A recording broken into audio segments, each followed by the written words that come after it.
समय समय पर इस धरती पर कुछ ऐसी विभूतियां जन्म लेती रही हैं जो देखने सुनने में सामान्य जन की भांति ही होती हैं, किंतु उनके विचारों से हम सभी का जीवन प्रकाशित होता है।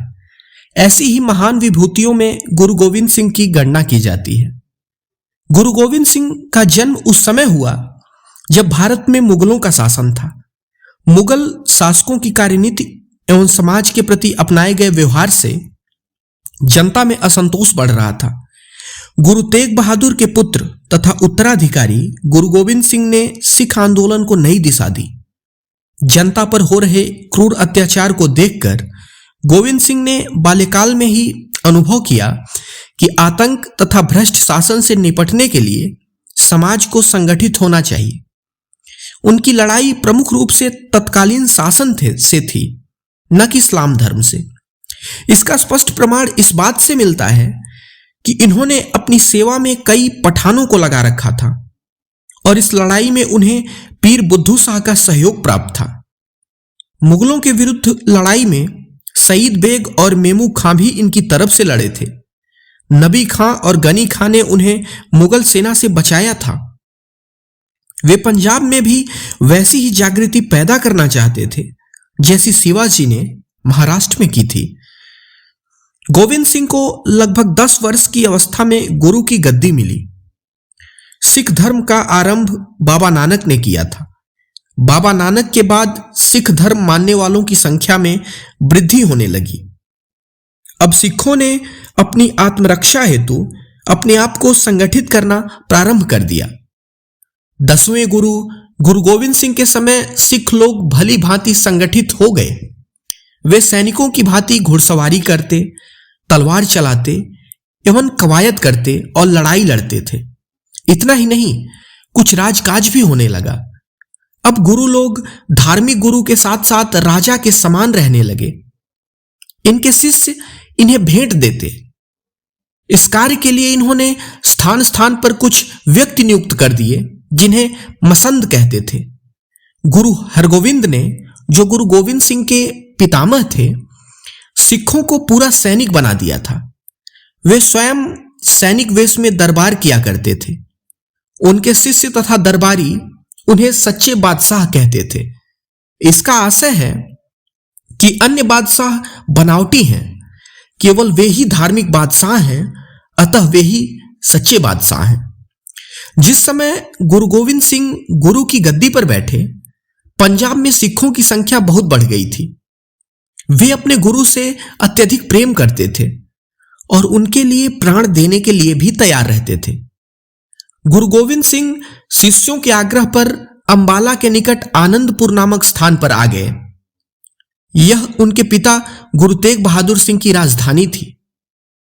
गुरु गोविंद सिंह आनंदपुर में लगभग 20 वर्षों तक रहे और यहां उन्होंने हिंदू धर्म ग्रंथों का बड़ी गंभीरता से अध्ययन किया। इसी बीच उन्होंने एक पुस्तक का संकलन और संपादन किया जिसे दशम ग्रंथ कहते हैं। वे स्वयं एक अच्छे कवि और विचारक थे।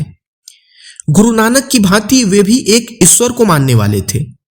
अन्य धर्मावलंबियों को भी वे सम्मान देते थे। किसी अन्य धर्म का इन्होंने अपने जीवन में कभी विरोध नहीं किया। इनके द्वारा रचित चंडी चरित्र और चंडी का वार नामक पुस्तकें वीर रस के सुंदर काव्य हैं। इन पुस्तकों के माध्यम से इन्होंने अपने शिष्यों में अदम्य साहस और वीरता का संचार किया। ये अच्छे आंसू कवि भी थे। उपदेश देते देते ये कविता कहने लगते थे। इससे सुनने वालों पर गहरा प्रभाव पड़ता था। इन्होंने एक पुस्तक विचित्र नाटक भी लिखी है। इसके द्वारा इन्होंने लोगों में उत्साह भरने की चेष्टा की तथा निराशा से भरे हुए लोगों को आशा का संदेश दिया। पुस्तक विचित्र नाटक में इन्होंने लिखा है, तुम हमारे पुत्र के समान हो, नया पंथ चलाओ, लोगों से कहो कि सत्य की राह पर चलें और नासमझी से काम न करें। सन 1699 ईस्वी में बैसाखी वाले दिन गुरु गोविंद सिंह जी ने खालसा पंथ अथवा सिख धर्म की स्थापना की। बैसाखी वाले दिन आनंदपुर साहिब में लोग एकत्र हुए। श्री केसगढ़ साहिब में एक दीवान लगाया गया जहां हजारों मनुष्यों की भीड़ इकट्ठी थी। गुरु गोविंद सिंह आए। इन्होंने कहा, आप सब लोग मेरे भक्त इकट्ठे हैं। आज खालसा के लिए बलिदान की आवश्यकता है और सबसे बड़ा बलिदान मनुष्यों का ही हो सकता है। आप लोगों में जो बलिदान देने के लिए तैयार हो वह सामने आए। सब लोगों में एकदम सन्नाटा छा गया। किसी का साहस बलि चढ़ने का नहीं होता था। थोड़ी देर बाद एक व्यक्ति तैयार हुआ। वह सामने आया। उसे गुरु गोविंद सिंह अंदर ले गए। तंबू के अंदर तलवार के वार की तथा धड़ गिरने की आवाज आई। इसके पश्चात वह हाथ में खड्ग लिए फिर बाहर आए। वे बोले, एक बलि और चाहिए।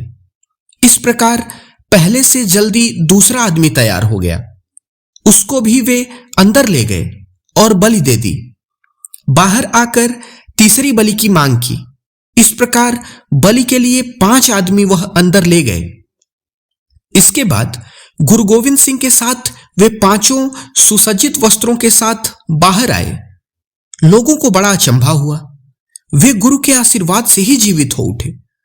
वह 5 व्यक्ति पंच प्यारे कहलाए, क्योंकि वे मृत्यु का डर छोड़कर अपनी बलि देने को तैयार हो गए।